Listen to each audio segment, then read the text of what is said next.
ಅಯೋಧ್ಯೆಯಲ್ಲಿ ರಾಮನ ಪ್ರತಿಷ್ಠಾಪನೆಯಾಗಿ 3 ದಿನ ಕಳೆದಿಲ್ಲ. ಆದರೆ ಇನ್ನೊಂದು ಈಗಾಗಲೇ ಎದ್ದು ಬಂದಾಯಿತು. ಮಹತ್ವದ ಬೆಳವಣಿಗೆಯಲ್ಲಿ ಜ್ಞಾನವ್ಯಾಪಿಯ ಕಾಶಿ ಮಸೀದಿಯ ವೈಜ್ಞಾನಿಕ ಸಮೀಕ್ಷೆಯ 839 ಪುಟಗಳ ವರದಿ ಬಹಿರಂಗಗೊಂಡಿದೆ. ಮೊನ್ನೆಯಷ್ಟೇ ಕೋರ್ಟ್ ಹೇಳಿತು, ಆ ASI archaeological survey of India ಏನಿದೆ, ಭಾರತೀಯ ಪುರಾತತ್ವ ಇಲಾಖೆ, ಅದರ ವರದಿಯನ್ನು ಹಿಂದೂ ಹಾಗೂ ಮುಸ್ಲಿಂ ಇಬ್ಬರಿಗೂ ಕೊಡಿ, ಬಹಿರಂಗ ಆಗಲಿ ಅಂತ ಹೇಳಿದ್ರು. ಆ ಪ್ರಕಾರ ಕೊಟ್ಟರು. ಹೊರಕ್ಕೆ ಬಂತು. ಏನು ಬಂತು? ದೊಡ್ಡ ದೇಗುಲದ ಮೇಲೆ ಜ್ಞಾನವ್ಯಾಪಿ ಅಥವಾ ಈ ಮಸೀದಿ ನಿರ್ಮಾಣಗೊಂಡಿರುವುದನ್ನು ಪುರಾತತ್ವ ಇಲಾಖೆ ಈಗ ಖಚಿತಪಡಿಸಿದೆಯಂತೆ ಅಂತ ಅದರ ವಕೀಲ ವಿಷ್ಣು ಶಂಕರ್ ಜೈನ್ ಹೇಳಿದ್ದಾರೆ. ನಾನು ವರದಿ ನೋಡಿಲ್ಲ. ಮಸೀದಿ ಗೋಡೆಗಳ ಮೇಲೆ, ಐ ರಿಪೀಟ್, ಮಸೀದಿ ಗೋಡೆಗಳ ಮೇಲೆ ಸರಿಯಾಗಿ ಕೇಳಿಸ್ಕೊಳ್ಳಿ ಕಿವಿಗೆ, ಕನ್ನಡ. ಮಸೀದಿಗಳ ಗೋಡೆಗಳ ಮೇಲೆ ಕನ್ನಡ, ತೆಲುಗು ಮತ್ತು ದೇವನಾಗರಿ ಲಿಪಿ ಭಾಷೆಯಲ್ಲಿರುವ 32 ಶಾಸನಗಳು ಇವೆಯಂತೆ ಕನ್ನಡದಲ್ಲಿ. ಅಯೋಧ್ಯೆ ರಾಮ ಮಂದಿರಕ್ಕೆ ಶಿಲೆಯೂ ನಮ್ಮದು, ಶಿಲ್ಪಿಯೂ ನಮ್ಮದು.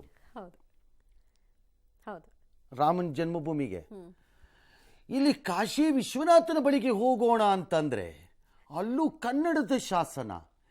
ಎಂಥ ಅದ್ಭುತವಾದ ನಾಡಿರಬೇಕು ನಮ್ಮದು. ಶತಶತಮಾನಗಳಲ್ಲಿ ನಮ್ಮ ಶಕ್ತಿ ಸಾಮರ್ಥ್ಯ ಸೊಗಡೆಷ್ಟಿತ್ತು. ಹಾಗಾದ್ರೆ ಇದಕ್ಕಿಂತ ಇನ್ನೊಂದು ಪುಣ್ಯಭೂಮಿ ಬೇಕಾ ಹಂಗಾದ್ರೆ? ಅಲ್ವಾ?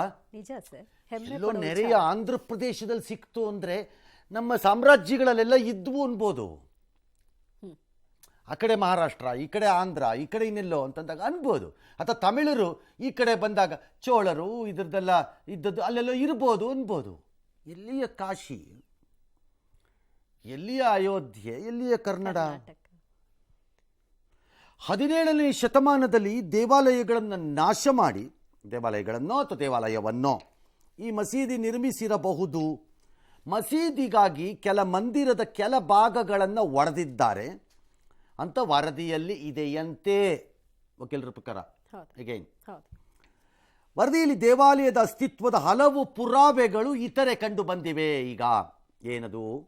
ಗೋಡೆಯ ಅಡಿಯಲ್ಲಿ 1000 ವರ್ಷಗಳಷ್ಟು ಹಳೆಯ ಅವಶೇಷಗಳಿವೆ.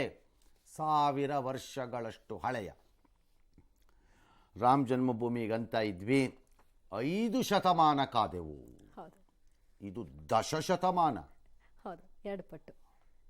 ಮಸೀದಿಯ ಗುಮ್ಮಟವು ಕೇವಲ 350 ವರ್ಷ ಹಳೆಯದು. ನೆಲಮಾಳಿಗೆಯಲ್ಲಿ ಅನೇಕ ಮುರಿದ ಶಿವಲಿಂಗಗಳು ಕಂಡು ಬಂದಿವೆ. ಇವು ಎಲ್ಲವುಗಳ ಪೀರಿಯಡ್ಡನ್ನು ಕಾರ್ಬನ್ ಡೇಟಿಂಗಲ್ಲಿ ಕಂಡುಹಿಡಿಯೋದು ಯಾವ ಕಷ್ಟವೂ ಇಲ್ಲ. ಇದು ತಂತ್ರಜ್ಞಾನ. ಕಾರ್ಬನ್ ಡೇಟಿಂಗಲ್ಲಿ ಇವತ್ತಿನ ದಿನ ಹೇಗಿದೆ ತಂತ್ರಜ್ಞಾನ ಅಂದರೆ, ಎಷ್ಟು ಮಿಲಿಯನ್ ವರ್ಷಗಳ ಹಿಂದಿನದ್ದು ಎಂಬುದನ್ನು ಸ್ಪಷ್ಟವಾಗಿ ಹೆಚ್ಚು ಕಡಿಮೆ ನಿಭಾಯಿಸ್ಬಿಡ್ಬೋದು ತಂತ್ರ. ಮತ್ತು ಅದರ ಮಾಡೆಲನ್ನು 3Dನಲ್ಲಿ ಹಾಗೆ ಮಾಡಿ ನೋಡ್ಬೋದು. ಮಮ್ಮಿಗಳಿಗೆ ಮಾಡ್ತಾರೆ ಈಗ. ಈ ಬರೀ ಮಮ್ಮಿ ಸ್ಪೇಸ್ ಬರೀ ಮುಖ ಮೂಳೆ ಟೈಪ್ ಸಿಕ್ಕಿದ್ರೆ ಅದಕ್ಕೆ ಎಲ್ಲವನ್ನು ಫಿಲಪ್ ಮಾಡಿ ಹೀಗೆ ಈ ಮಮ್ಮಿ ಕಾಣಿಸ್ತಿತ್ತು ಯಾವಾಗ, ಆಗ ಯಾವಾಗಲೂ 1000 ವರ್ಷದಿಂದ ಅನ್ನೋದನ್ನು ಮಾಡ್ಬೋದು. ಅಷ್ಟಿದೆ ಟೆಕ್ನಾಲಜಿ. ಈಗ ಇವರು ನೆಲಮಾಳಿಗೆಯಲ್ಲಿ ಮುರಿದ ಶಿವಲಿಂಗಗಳು ಕಂಡು ಬಂದಿವೆ ಅಂತ ಹೇಳ್ತಿದ್ದಾರೆ. ಈಗೇನಾಗತ್ತೆ ನೆಕ್ಸ್ಟು ಗೊತ್ತಿಲ್ಲ, ಕಾಯಬೇಕು. ಆದರೆ ಈ ವರದಿಯೇ ಅಂತಿಮ ಆಗಲ್ಲ. ASI ವರದಿ ಬಂದ ಕೂಡಲೇ ಪ್ರತಿಪಕ್ಷದಲ್ಲಿರುವಂತಹ ಅರ್ಜಿದಾರರು ಹೌದಾ ಆಯ್ತಪ್ಪ ನಾನು ಬರದಾ ನೀವು ಬೇಲಿ ಹಾಕೊಳ್ಳಿ ಅಂದ್ಬಿಟ್ಟು ಹೊರಟು ಬಿಡಲ್ಲ.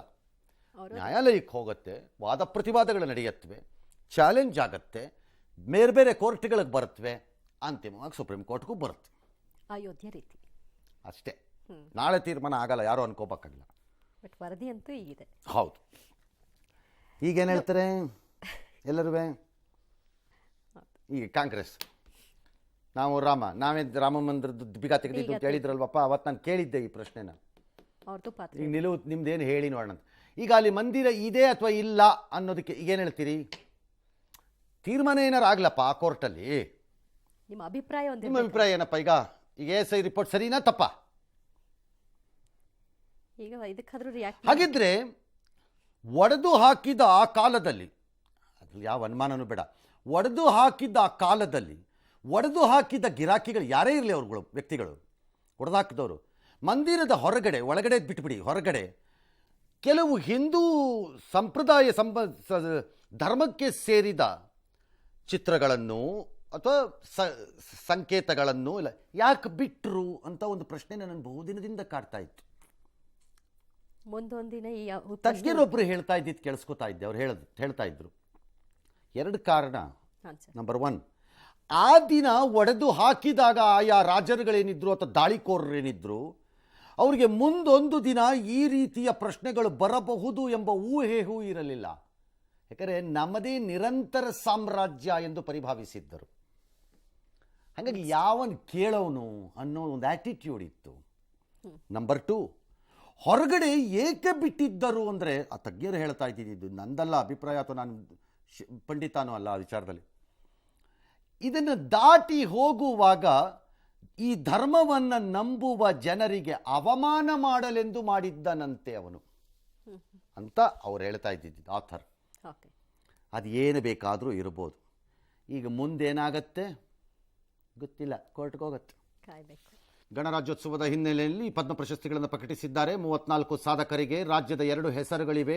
ಕಳೆದ 4 ದಶಕಗಳಿಂದ ಜೇನು ಕುರುಬ ಬುಡಕಟ್ಟು ಸಮುದಾಯದ ಅಭಿವೃದ್ಧಿಗಾಗಿ ದುಡಿಯುತ್ತಿರುವಂತಹ ಮೈಸೂರಿನ ಸೋಮಣ್ಣ ಅವರಿಗೆ ಪದ್ಮಶ್ರೀ ಪ್ರಶಸ್ತಿಯನ್ನು ದಯಪಾಲಿಸಲಾಗಿದೆ.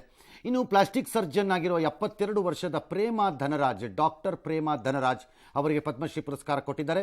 ಅಗ್ನಿ ರಕ್ಷಕ ಎಂಬ NGO ಸ್ಥಾಪಿಸಿರುವ ಅವರು ಸುಟ್ಟಗಾಯದಿಂದ ಬಳಲ್ತಿರೋರು ಏಳಿಗೆಗೆ ಶ್ರಮಿಸ್ತಾ ಇರುವಂಥದ್ದು. 25,000ಕ್ಕೂ ಹೆಚ್ಚು ಉಚಿತವಾಗಿ ಪ್ಲಾಸ್ಟಿಕ್ ಸರ್ಜರಿ ಮಾಡಿರೋದು. ಇಥಿಯೋಪಿಯಾದಲ್ಲೂ ಕೆಲಸ ಮಾಡಿದ್ದಾರೆ.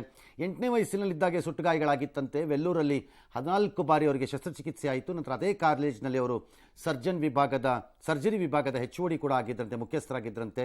ಅದಾದ ಮೇಲೆ ಅವರು ತಮ್ಮ ಕೆಲಸವನ್ನು ಮುಂದುವರಿಸಿದ್ದಾರೆ. ಹಾಗಾಗಿ ಕೇಂದ್ರ ಸರ್ಕಾರ ಇವರಿಬ್ಬರನ್ನು ಗುರುತಿಸಿದೆ. ಇದು ರಾಜ್ಯಕ್ಕೆ ಬಂದಿರುವ ಗೌರವ. ಇಬ್ಬರಿಗೆ ಲಭಿಸಿದೆ.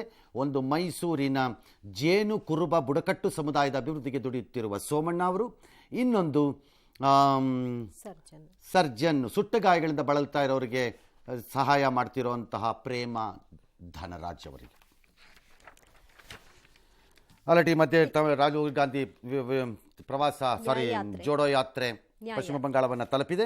ಮಮತಾ ಬ್ಯಾನರ್ಜಿ ಹೋಗಿಲ್ಲ, ಕಸರತ್ತು ಮಾಡ್ತಿದ್ದಾರೆ, ಹೆಂಗಾರು ಕರ್ಕೊಂಬರೋಣ ಅಂತ ಆಗ್ತಾ ಇಲ್ಲ. ಈ ಮಧ್ಯೆ ಬಿಹಾರದಲ್ಲಿ ನಿತೀಶು ಕೂಡ ಹೋಗಲ್ಲ ಅಂತ ಹೇಳ್ತಿದ್ದಾರೆ. ಮುಂದೆ ಏನಾಗುತ್ತೋ ಗೊತ್ತಿಲ್ಲ. ಆಗ್ತಾ Assam chief minister Rahul Gandhi bus ಮೇಲೆಲ್ಲ ಕಾಣಿಸ್ಕೊತಾರಲ್ಲ, ಅದೆಲ್ಲ ಡೂಪ್ ಅದು ಅಂತೆಲ್ಲ ಹೇಳ್ಬಿಟ್ಟಿದ್ದಾರೆ. ಓಕೆ, ಫೈಟ್ ಮಾಡ್ಕೊಳ್ರಿ ಚೆನ್ನಾಗಿ. ಎಸ್. ಇನ್ನು ಸಚಿವ KN ರಾಜಣ್ಣ ಅವರು ಹೈಕಮಾಂಡ್ ವಿರುದ್ಧವೇ ನಿಗಮ ಮಂಡಳಿ ನೇಮಕಾತಿ ವಿಚಾರದಲ್ಲಿ ಹಸ್ತಕ್ಷೇಪ ಮಾಡ್ತಾ ಇರೋದು ಸರಿಯಲ್ಲ, ಎಲ್ಲ ಅವರೇ ಮಾಡ್ತಾರೆ ಅಂದ್ರೆ ನಾವೇನು ಗುಲಾಮ್ರ ಅಂತ ಕೇಳಿದ್ದಾರೆ. ಕೇಳಿ ನಮ್ಮ ಜಿಲ್ಲೆಯವ್ರನ್ನ ಆಯ್ಕೆ ಮಾಡಬೇಕು. ಡೆಲ್ಲಿಲಿ ಕೂತ್ಕೊಂಡು ಇವರೇ ಪಟ್ಟಿ ಮಾಡಿ ಕಳಿಸ್ಬಿಟ್ರೆ ನಾವೆಲ್ಲ ಸಹಿಸ್ಕೊಂಡು ಕೂತ್ಕೊಳ್ಳಕ್ಕೆ ನಾವೇನು ಗುಲಾಮ್ರ? ಒಳ್ಳೆ ಲಾಟರಿ ಟಿಕೆಟ್ ಹಂಚಕ್ಕೆ ಮಾಡಕ್ ಹೋದ್ರೆ ಯಾರು ಕೇಳ್ತಾರೆ?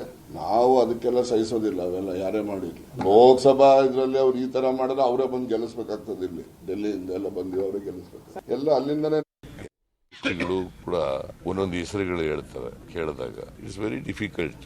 ಅಧ್ಯಕ್ಷರು ಸಾಮಾನ್ಯವಾಗಿ ಚೀಫ್ ಮಿನಿಸ್ಟರ್, ಹೈಕಮಾಂಡ್ ಇದು ತೀರ್ಮಾನ ಮಾಡ್ತಾರೆ. ರಾಜಣ್ಣವ್ರು ಜೋರಾಗಿ ಮಾತಾಡ್ತಿದ್ದಾರೆ. ಕಾಂಗ್ರೆಸ್ ಅಲ್ಲಿ ಏನಾಗ್ಬೋದು ಗೊತ್ತಿಲ್ಲ. ಇನ್ನು OPS ನಿರ್ಣಯನ ಮಾಜಿ CM ಕಟುವಾಗಿ ಟೀಕಿಸಿದ್ದಾರೆ. ಇದು ಮಕ್ಮಲ್ ಟೋಪಿ ಆಗ್ತಾ ಇದ್ದೀರಿ, ಭಾಳ ಹಿಂದೆ ಮಾಡ್ಬೋದಾಗಿತ್ತು, ಈಗ ನೀವು ಮಾಡಿರೋ ಕೆಲಸನ ಇದನ್ನು ಮಾಡೋಕ್ಕೆ ಇಷ್ಟು ದಿನ ಬೇಕಿರಲಿಲ್ಲ. 13,000 ಜನಕ್ಕೆ ಸಿಕ್ಕತ್ತೆ ಇದ್ರ ಲಾಭ ಅಂತೀರಿ. ಉಳಿದವ್ರು ಏನು, ಅವ್ರ ಕತೆ ಎಲ್ಲ ಏನಾಗಬೇಕು ಅವಾಗ? ಫಸ್ಟ್ ಆಫ್ ಆಲ್ ಈ OPSಗೆ ಎಷ್ಟು ಜನ ನೌಕರರು ಅರ್ಹರಿದ್ದಾರೆ, ಸರ್ಕಾರಕ್ಕೆ ಏನಾದ್ರು ಮಾಹಿತಿ ಇದೆಯಾ? ಸುಮ್ಮನೆ ತುಪ್ಪ ಸವರ್ತಾ ಇದ್ದೀರಿ ಅಂತ ಕುಮಾರಸ್ವಾಮಿ ಅವರು ಹೇಳಿದ್ದಾರೆ. All right.